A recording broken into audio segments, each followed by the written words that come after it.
नमस्कार दोस्तों, SMD channel के अंदर आपका बहुत बहुत स्वागत है। दोस्तों, इस वीडियो के अंदर हम बात करेंगे संवर्धन मदरसन कंपनी के शेयर के बारे में। जैसे कि आप अपनी स्क्रीन पर देख पा रहे हैं दोस्तों, स्टॉक में आज थोड़ी सी हमें गिरावट देखने को मिल रही है। अभी जो है आज की जो मार्केट है 12 अगस्त की अभी क्लोज नहीं हुई है दोस्तों। इसमें क्लोजिंग में थोड़ा सा टाइम है और मैं आपको अपडेट दे दूँ। कल यानी 13 अगस्त का जो दिन है दोस्तों, उसके क्वार्टर 1 का रिजल्ट है।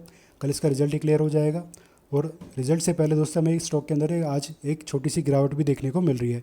करीब करीब आधा % की गिरावट आज इस स्टॉक में हमें देखने को मिल रही है। हालांकि ओपनिंग इसकी थोड़ी सी ऊपर ही हुई थी। गैप अप ओपनिंग के बाद फिर यहाँ पर जो है मुनाफा वसूली हल्की सी हमें देखने को मिल रही है।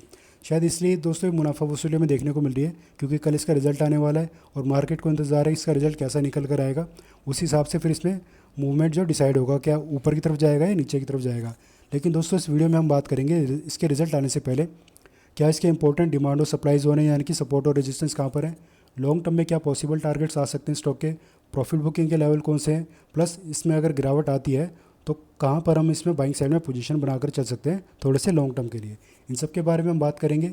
उससे पहले ज़रा एक बार इसके मार्केट कैप को हम देख लेते हैं। आप देख सकते हैं ऑलमोस्ट 96,000 करोड़ का इसका मार्केट कैप है। 96,000 करोड़ का आंकड़ा टच कर सकता है बहुत ही जल्दी। प्रॉफिट की अगर हम बात करें दोस्तों, जो मार्च का जब रिजल्ट आया था इसका, मार्च में 1115 करोड़ का यहाँ प्रॉफिट हुआ था, जो कि इसके प्रीवियस क्वार्टर्स के प्रॉफिट के मुकाबले हमें बढ़ता हुआ देखने को मिला था प्रॉफिट।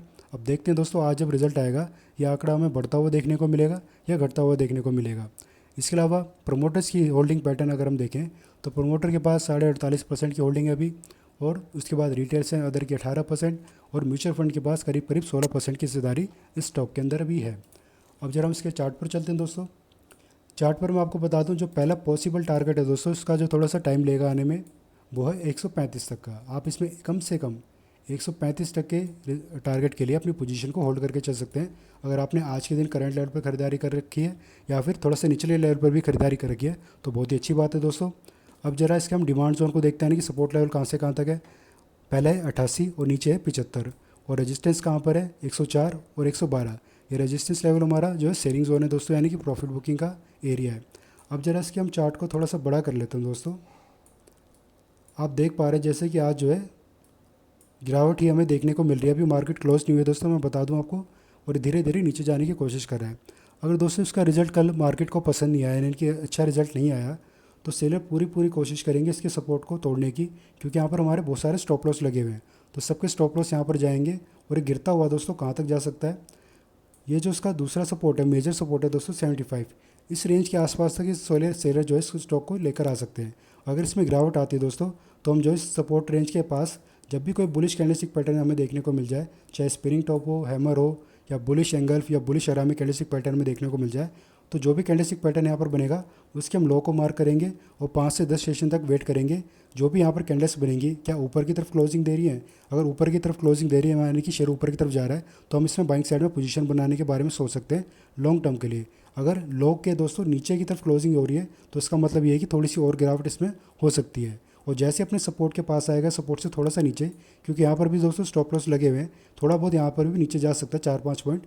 तो यहाँ पर भी जो मैंने आपको स्ट्रैटेजी बताई है बुलिश कैंडलस्टिक पैटर्न की और जो उसके लो को मार्क करने वाली, ये सेम स्ट्रैटेजी हम यहाँ पर इंप्लीमेंट करेंगे और उस हिसाब से फिर हम अपनी बाइंग साइड में पोजीशन बनाकर चलेंगे स्टॉक में। और लॉन्ग टर्म का टारगेट मैंने आपको बता दिया दोस्तों हमारा क्या रह सकता है। और वहीं अगर इसका रिजल्ट हमें अच्छा देखने को मिल गया दोस्तों, तो जो शॉर्ट टर्म के निवेशक है जिन्होंने बाइंग साइड में पोजीशन बना रखी है, ये जैसे ही 200 दिन की मूविंग एवरेज के पास आएगा दोस्तों, यहाँ पर आप प्रॉफिट बुकिंग करके स्टॉक से एग्जिट कर सकते हैं। या फिर आपको इसके ऊपर तक अगर अपने टारगेट्स बढ़ाने हैं तो अपने स्टॉप लॉस को लगा कर रखिएगा और उसको धीरे धीरे टिल करते चलेगा, यानी कि बढ़ाते चलेगा जैसे जैसे आप अपने टारगेट को ऊपर बढ़ाते चलेंगे, ताकि ऊपर से अगर एकदम से सेलिंग आ गई तो आपका जो प्रॉफिट हुआ है वो लॉस में कन्वर्ट ना हो जाए। इसलिए स्टॉप लॉस लगाना बहुत ही ज़्यादा अनिवार्य होगा आपके लिए। और वहीं दोस्तों अच्छा रिजल्ट की जैसे हम बात करें, अच्छा रिजल्ट आ रहा है, 200 दिन के मूवी एवरेज रेजिस्टेंस देने के बजाय सपोर्ट देने का काम कर रहा है, तो अपने रेजिस्टेंस के पास जाने की पूरी कोशिश करेगा, जो कि 104 के आसपास है दोस्तों। अगर 104 के रेजिस्टेंस के पास जाकर यहाँ पर कोई हमें इन्वर्टेड मतलब कोई बेरिश कैंडलस्टिक पैटर्न में देखने को मिल जाए, चाहे इन्वर्टेड हैमर हो, बेरिश अरामी, बेरिश एंगल्फ, कोई भी कैंडलस्टिक पैटर्न में देखने को मिल जाता है, तो मान लीजिए मैं हैमर कैंडलस्टिक पैटर्न ले लेता हूँ, inverted hammer stick candle pattern बन गया, और आपको अगर सेलिंग करने का मन है तो इसके लो को आप मार्क करेंगे और 5 से 10 पॉइंट ऊपर यहाँ पर एसएल कर रखेंगे और यहाँ से आप फिर सेलिंग करना स्टार्ट कर सकते हैं। आप वेट नहीं करेंगे कि 5 से 10 सेशन यहाँ पर क्या हो रहा है, आप चाहे तो सीधा यहाँ पर सेलिंग करना स्टार्ट कर सकते हैं। और सेलिंग के लिए दोस्तों ज़्यादा लंबे टाइम तक इसमें ना बने रहे, शॉर्ट टर्म के लिए बने रहे तो ज़्यादा अच्छा होगा, क्योंकि हमें देखना होगा जब सेलिंग यहाँ पर स्टार्ट होगी तो बीच में कहीं 200 दिन का जो मूवी एवरेज है इसको यहाँ से सपोर्ट देने का काम ना कर जाए। अगर यहाँ से सपोर्ट मिल रहा है और बार बार जो है इसी रेजिस्टेंस के पास ही ट्रैवल करने लग रहा है, यानी कि यहाँ पर अगर साइडवेज हो रहा है, तो इसका मतलब ये होगा दोस्तों, अगर ज़्यादा लंबे टाइम तक इस रेजिस्टेंस पर ये टिक गया तो ये रेजिस्टेंस अब वीक होने लग रहा है और धीरे धीरे सपोर्ट में कन्वर्ट हो सकता है। फिर यहाँ से ये स्टॉक ऊपर की तरफ जा सकता है और ऊपर के लिए मैंने आपको दोस्तों टारगेट आपको बता दिए क्या पॉसिबल निकल कर आ सकते हैं। तो फिलहाल के लिए दोस्तों इस वीडियो में इतना ही। जो भी जानकारी मैंने आपको देने की कोशिश करी, अगर आपको अच्छी लगी हो, यूज़फुल लगी हो, तो वीडियो को लाइक करना, चैनल को सब्सक्राइब करना। धन्यवाद।